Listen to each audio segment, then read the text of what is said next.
I was in the early lineup of Hunters and Collectors, and I did play music for quite a long time. But at the same time, I was involved with film, and I started in the 2000s making my own films.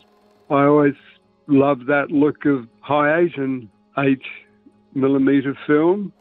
So if I went to markets, I would search for little films that perhaps I could cut together to make interesting little films. I went to Surrey Hills Markets with a friend of mine, Dane. I found this box of about 14 8mm films, and it was a guy who had quite an eclectic mix, obviously from going to garage sales. So I bought the box without really looking at what it was for $11. When I actually started looking through the box, I went, oh, look at this, Dane, and there was a tape with Beatles written on it, and he went, it can't be, and I went, yeah, I don't think it is. And I looked at the date and it said 1964. And I went, I think this is actually his really Beatles film.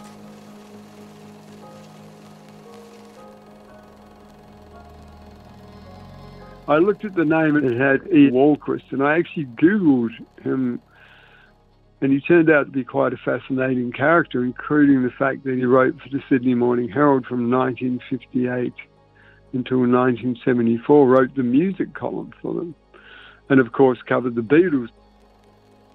There wouldn't have been that many people with film cameras at those concerts.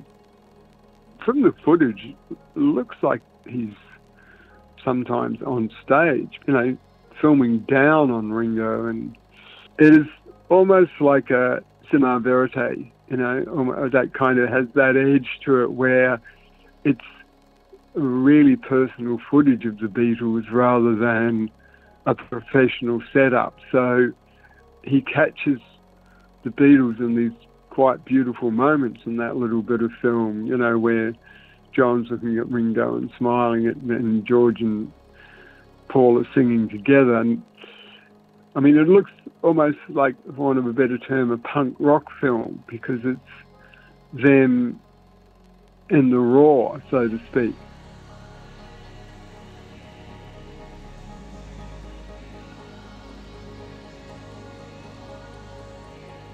I think he was a very good filmmaker, that fellow, and he caught the moments that he thought captured the Beatles as they were.